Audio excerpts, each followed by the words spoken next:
వైసీపీలో 3G Guntur, Gudivada, Gannavaram. 3G అంటే గుంటూరు, గుడివాడ, గన్నవరం.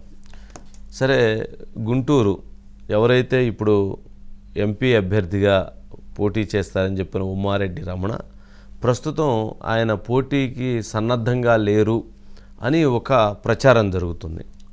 రెండు, ఎవరైతే గన్నవరానికి సంబంధించి వల్లభనేని వంశీ టికెట్ ఇంతవరకు ఫైనల్ చేయలేదు, గుడివాడ కొడాలి నాని టికెట్ ఇంతవరకు ఫైనల్ చేయాలి.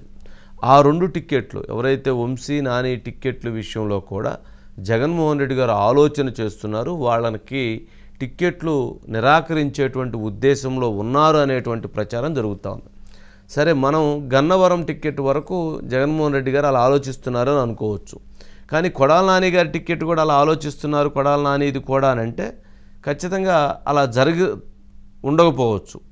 నాని వరకు కన్ఫర్మ్ అవ్వచ్చు, వంశీ వరకు పక్కకు పెట్టవచ్చు. కానీ రెండు కూడా పక్కకు పెట్టేటువంటి పరిస్థితి ఉందనంటే ఎవరైతే గతంలో జగన్మోహన్ రెడ్డి గారి మాటలు తీసుకొని ఎవరైతే ప్రతిపక్షాన్ని తిట్టారో వాళ్ళందరి చీటీలు చించేస్తున్నారు, అంటే అవసరానికి తీసుకున్నారు, అవసరం అయిపోయిన పక్కన పడేశారు అనేటువంటిది ఒక చర్చ జరుగుతూ ఉంది. సరే, ఇందులో నానికి టికెట్ లేదు అని అంటే నేను నమ్మట్లా, వంశీకి టికెట్ లేదు అని అంటే సరే అనారోగ్య కారణాలు కావచ్చు, లేదా ఇంకోటి కావచ్చు, ఆయనకు ఉండకపోవచ్చు అని అనుకోవచ్చు. సరే, గుంటూరు పార్లమెంటుకు సంబంధించి చూసినప్పుడు గుంటూరు పార్లమెంట్లో ఇప్పుడు ఎవరైతే ఉమ్మారెడ్డి రమణ గుంటూరు వైఎస్ఆర్సీపీ ఎంపీ అన్నారు, అక్కడ తెలుగుదేశం పార్టీ జనసేన అభ్యర్థి డాక్టర్ పెమ్మసాని చంద్రశేఖర్ అని చెప్పారు. మరి ఇప్పుడు వాళ్ళిద్దరూ బరిలో నుంచొని వాళ్ళిద్దరూ రాజకీయ యుద్ధంలో ముందుకు వెళ్ళాలి. మరి గుంటూరు పార్లమెంటు దగ్గర గతంలో మనం చూస్తే లావు కృష్ణదేవరాయల్ని నర్సాపేట నుంచి గుంటూరు పోటీ చేయమంటే నేను పోటీ చేయనని నిరాకరించారు. దాంతో ఆయన పార్టీ మారిపోయి తెలుగుదేశం పార్టీ నుంచి నర్సాపేట కంటెస్ట్ చేసే పరిస్థితిలో ఉన్నారు. మరి అక్కడ గతంలో మరి ఎవరైతే మోదుగుల వేణుగోపాల్ రెడ్డిని, అట్లాగే ఇంకొక ఇద్దరు అంబట్రాయుడిని, ఇలా ఒక ఇద్దరు ముగ్గురు ప్రయత్నాలు చేశారు జగన్మోహన్ రెడ్డి గారు. ఎవరు కూడా పోటీకి సిద్ధం కావట్లా. అంటే అక్కడ పోటీ చేయటానికి తెలుగుదేశం పార్టీ జనసేన కలిసినటువంటి బలం కావచ్చు, గతంలో కూడా తెలుగుదేశం పార్టీ కంచుకోటగా ఉండేటువంటి సీటు కావచ్చు. మూడోది, అక్కడ ఎవరైతే ఇప్పుడు ఎన్ఆర్ఐ డాక్టర్ పెమ్మసాని చంద్రశేఖర్ అక్కడ గుంటూరు పార్లమెంటు తెలుగుదేశం జనసేన అభ్యర్థి అక్కడ నిలబట్టం కావచ్చు. దీంతో క్యాండిడేట్ వీక్ అయి ఉన్నట్టయితే సరే ఉమ్మారెడ్డి రమణ గారు సరే వాళ్ళ నాన్నగారితో ఉన్నటువంటి ఆ లెగసీతో యుద్ధం చేయడానికి అవకాశం ఉండేది. ఇప్పుడు అక్కడ క్యాండిడేట్ కూడా వెరీ స్ట్రాంగ్ క్యాండిడేట్ కావటం, ఇక్కడ క్యాండిడేట్ ఈ రకంగా ఉండటంతో అసలు ఏం చేయాలో అర్థం కానటువంటి పరిస్థితి వైఎస్ఆర్సీపీ పార్టీకి వచ్చింది. దాంతో నేను అసలు ఇక్కడి నుంచి కంటెస్ట్ చేయటం కంటే నాకు అసెంబ్లీ ఇవ్వండి, నేను ఎంపీగా ఇక్కడ యుద్ధం చేయటం అనేటువంటిది సరైనటువంటిది కాదు అనేటువంటి భావనలో ఆయన తప్పుకునేటువంటి ప్రయత్నం చేస్తున్నారు. అందుకోసం రాయబారాలు నడుస్తూ ఉన్నాయి, చర్చలు నడుస్తూ ఉన్నాయి అనేటువంటి ఒక ప్రచారం విస్తృతంగా జరుగుతుంది. సరే, ఫ్యాక్ట్ ఏందనేది మనకి ఇంకా పూర్తిగా తెలవదు. కానీ అంటే ఇక్కడ తెలుగుదేశం పార్టీ స్ట్రాంగ్, అక్కడ మొన్న లాస్ట్ టైం గెలిచింది. ఇప్పుడు తెలుగుదేశం ప్లస్ జనసేన కలవటంతో అది మరింత స్ట్రాంగ్ అయింది. అక్కడ ఎవరైతే NRI candidate doctor Pemmasani Chandrasekhar రావడంతో వెరీ స్ట్రాంగ్ అయిపోయింది. ఇప్పుడు అంత స్ట్రాంగ్ అయినటువంటి సీటు మీద ఎంత యుద్ధం చేస్తే అవతల వ్యక్తి గెలవాలి. ఎవరైనా కానీ ఇప్పుడు మిమ్మల్ని తీసుకొని పోయి పులివెందుల్లో నుంచోబెడతానంటే మీరేమంటారు, నాకు వద్దండి, పులివెందుల్లో నేను ఎక్కడ గెలుస్తాను వద్దండి అంటారు. కుప్పంలో నుంచోబెడతానని అంటే వద్దంటారు. ఎక్కడన్నా గెలిచేటువంటి పరిస్థితి ఉన్న దగ్గర, ఎక్కడన్నా కొంచెం మనకి ఎడ్జ్ ఉంటుంది అనుకున్న దగ్గర అక్కడ పోయి నిలబడతారు ఎవరైనా. అంతేగాని పోయి గెలవు అనుకున్నటువంటి దగ్గర పోయి యుద్ధం చేయలేరు కదా. గొయ్యుందు ముందు ఎల్లబాకండి గొయ్యిలో పోయి ఎవరిని దూకుతారో చెప్పండి, దూకరు కదా. అందుకని ఎవరైనా సరే, ఆయననే కాదు ఎవరైనా అక్కడ అటువంటి పరిస్థితులు లేవు. కావున అక్కడ ఏ రకమైనటువంటి సమీకరణాలు చూసుకున్నా అది గెలుపుకి దూరంగా ఉంది. కావున ఆయన వెనక్కి తగ్గుతున్నాడు, ఆయన తప్పుకునేటువంటి ప్రయత్నంలో ఉన్నారు అనేటువంటిది కొంత ప్రజల్లో, గుంటూరు పార్లమెంటు పరిధిలో ప్రజల్లో ఎక్కువగా చర్చ జరుగుతుంది. సరే, అదిగాక ఇక్కడేంటంటే రేపు జరిగేటువంటి రాజకీయ సమీకరణాల్లో అమరావతి ఇంపాక్ట్ కావచ్చు, చాలా గుంటూరులో కేసులు ఇష్యూస్ కావచ్చు, చాలా ఇంపాక్ట్స్ అక్కడ పడబోతూ ఉన్నాయి. మరి అలాంటప్పుడు వారిని డాక్టర్ పెమ్మసాని చంద్రశేఖర్ని డాక్టర్ రమణ గారు ఎలా ఎదుర్కొంటారు? ఇబ్బంది పాపం. అందుకని ఆయన ఏదో మొత్తానికి డౌట్ఫుల్గా ఉన్నారని జరుగుతూ ఉంది. సరే, అదొక సబ్జెక్టు. అసలు వైఎస్ఆర్సీపీ పార్టీలో మనం ఒక అంశాన్ని గమనిస్తే జగన్మోహన్ రెడ్డి గారు వైఎస్ఆర్సీపీ పార్టీని బాగు చేయాలనుకుంటున్నారా, నాశనం చేయాలనుకుంటున్నారా? ఇది పెద్ద క్వశ్చన్ మార్కు. వైఎస్ఆర్సీపీ పార్టీలో ఉన్నటువంటి ఎమ్మెల్యేలని, ఎంపీలని జగన్మోహన్ రెడ్డి గారు వాళ్ళను భయపెట్టాలనుకుంటున్నారా, లేక ప్రతిపక్ష పార్టీలైనటువంటి తెలుగుదేశం, జనసేన పార్టీలని భయపెట్టాలనుకుంటున్నారా? ఇప్పుడు ప్రతిపక్షాలను భయపెట్టడంలో తప్పులేదు. యాజ్ ఎ పార్టీకి ఎవరైనా భయపెట్టవచ్చు. కానీ తన సొంత పార్టీ ఎమ్మెల్యేలనే, ఎంపీలనే భయపెట్టాలనుకోవటం ఆశ్చర్యకరం.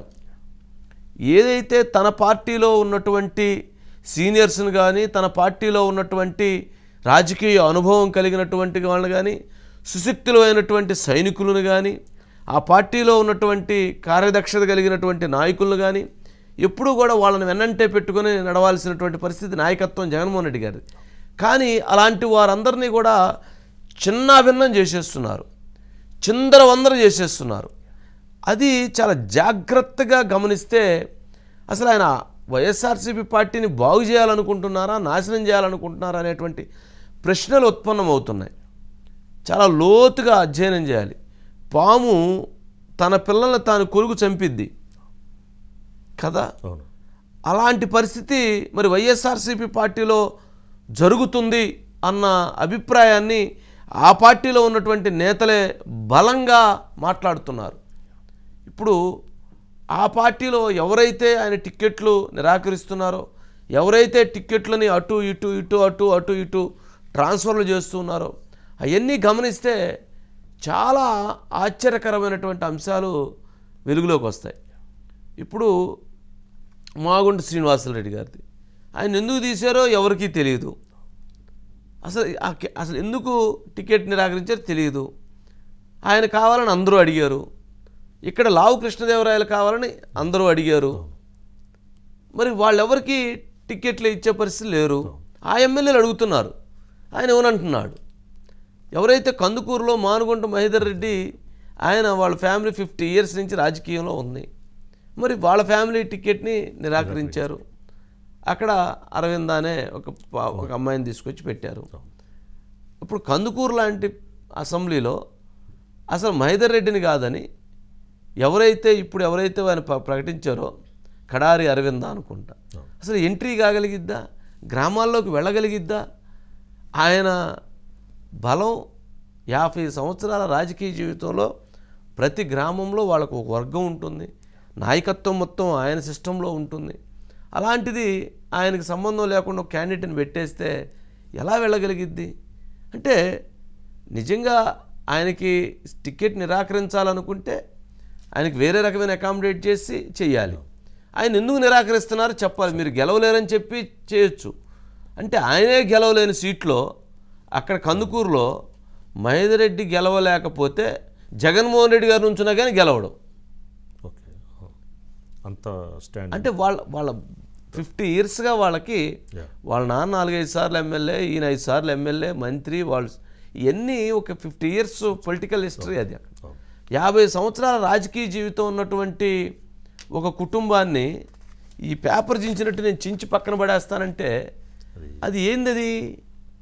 ఆయన 2 సార్లు ఎమ్మెల్యే జగన్మోహన్ రెడ్డి గారు, 2 సార్లు ఎమ్మెల్యే, వాళ్ళు 10 సార్లు ఎమ్మెల్యే. వాళ్ళ కుటుంబాన్ని ఎట్లా చించేస్తారు? వీరిదంతే. ఇలా చెప్తా పోతే ప్రతి ఒక్కరి రాజకీయ జీవితంతో జగన్మోహన్ రెడ్డి గారు తన పార్టీ ఎమ్మెల్యేలు, తన పార్టీ ఎంపీలతోటే చెడుగుడు ఆడుకున్నారు.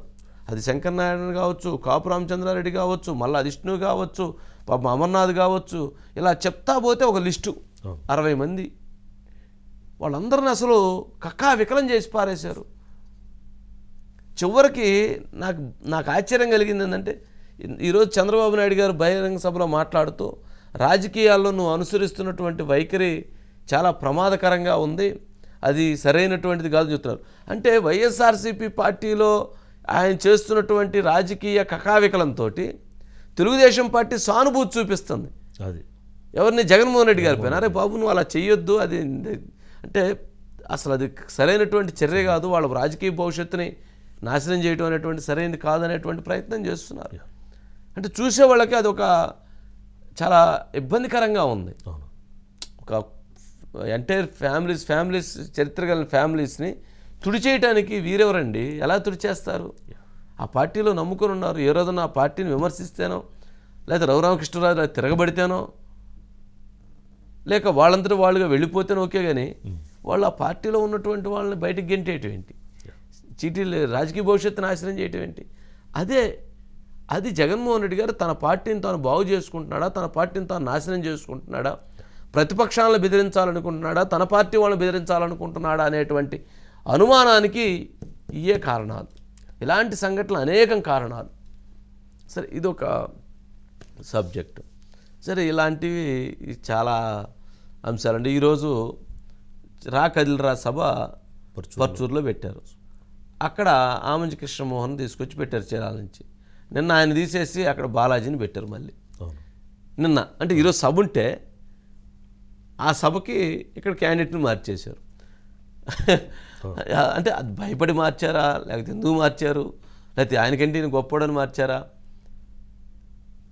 సరే, ఇవన్నీ అంటే ఆయన వచ్చిన 6 నెలల్లోనే లేకపోతే సంవత్సరంలోనే తీవ్రమైనటువంటి అవినీతి ఆరోపణలు, ఎలిగేషన్స్, విమర్శలు, ఓట్ల విషయంలో ఇవన్నీ రావడంతో మార్చారు. సరే, ఏదన్నా కానీ ఆయనకంటే ఈయన బలవంతుడు కాదు. బలవంతుడు కాదనుకున్నప్పుడు ఆయన బలవంతుడు. మరి ఆయన ఎందుకు మార్చారు? ఆయన పోటీ చేయడం తప్పుకున్నాడా? అసలు ఎక్కడ ఏది క్లారిటీ ఉండదు. కాకపోతే సజ్జల రామకృష్ణారెడ్డి గారు సాయంత్రానికో రేపో వచ్చి వారు చక్కగా వారు ఒక అన్ని రసాలతో కూడినటువంటి ఒక అంశాన్ని తీసుకొని చక్కగా ఓ మెసేజ్ అట్లా ఇచ్చేసి దాన్ని వాళ్ళ వైపుకి ఎలా కావాలో అలా అన్వయించుకొని అలా చెప్పేసి వెళ్ళిపోతుంటారు. అది జరుగుతున్నటువంటి ప్రక్రియ.